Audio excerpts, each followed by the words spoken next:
मोननाय जादों भवन बादायारि महाशय बादायनाय हाबाफारि बेवहाय আমার সেন্ট্রাল ভাইস প্রেসিডেন্ট তেখেতক চিনাকি দিবলৈ অনুৰোধ জনাইছো जोलुर गेलेगिरि आरो रायजो राजा তেখেতলৈ ধন্যবাদ জ্ঞাপন কৰিছো आंनिफ्रायथ' बेनो जे गोबां दानि जुगावथ' गोबां माने जोलुर गेलेनानैबो गोबां साक्सेसफुल जानाय मानसिफोर दंखायो जोंनि बर'नि गेजेरावबो साफा सानै दाथ' नुनो मोनबायानो सिगाङावथ' गुबुन हारिनिसो नुयोमोन नालाय ओमफ्राय मोजां मोनो बेफोरबायदि आरो जायहा गेलेनायाव इन्ट्रेस्टेड बिथांमोना बिराद मोजां मोनसे खाबु आरो दानि दिनावहाय गोबां साक्सेसफुल जानायखौ नुनानै एज ए प्रफेशन हिसाबै लाजायो आरो जोंनि बर'नि गेजेरावबो साक्सेसफुल जानाय हिसाबै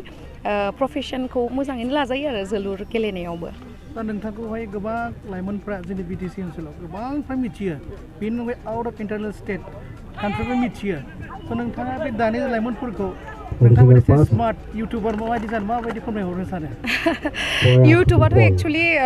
दा फेसबुक जेरै इन्स्टाग्राम फेसबुक बेफोरबायदिनो जालांबाय जाय गोसो बिथांमोनानो माने गावनि पार्सनेल एकाउन्ट खेवनानै माने गावनि एक्टिभिटिसफोरखौ बा मा होनो एज ए ब्लगार बा जिखुनु गावहा जेरावहाय टेलेन्ट दङ बेखौहाय माने दिन्थिनो हायो बिराद माने इजिलि दानाथ' माने इउटुबा ओरैबायदि मोजां मोनसे प्लेटफर्म जेरावहाय माने सोरनिबा प्रडाक्शन बा सोरनिबा गिदिर मानसिनि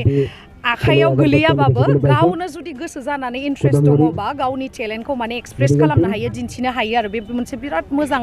लामा आं बिराद मोजां मोनो आरो इउपिपिएल लाइमोन गांखंनिफ्राय नैबे जोलुर बादायनायखौ होदों बे समावहाय इउपिपिएलनिसिम माबाफोर बुंनो गोनां दङ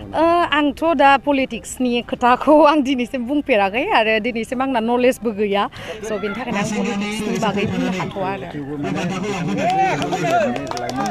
इनकारेजमेन्ट होदों आरो बिथांमोननि जिउ दानायनि राहा आरो सोलेरखौ थाजिमहै गोग्गो लाखिनायनि मोनसे राहा होदों बेनि सायाव एक्चुअलि दहायनो बुंखांखाबाय आङो जोलुर गेलेनानैबो जोंनि लाइक जायहा इन्ट्रेस्ट दङ फुटबल बा जोलुर गेलेनायावहाय स' बिथांमोना गावनि लाइफखौ बा केरियारखौ मोजाङै दाना लानो हायो स' बेयावहाय बेबायदि स्कप होनायखौ आं बिराद मोजां मोनदों इउपिपिएल सरकारानो जोंना दा माने स्कपखौ होदों जिहेतु आं मिथिनानै मोनबाय स' आं बिथांमोनखौ साबायखर बावहरो आरो इयुनसिम दाल' नङा इयुनावबो बेफोरबायदिनो जोंनि बर' लाइमोनफोरखौहाय बेफोरबायदि स्कप होगोन होननानै आसा खालामो आरो आं थेंक इउ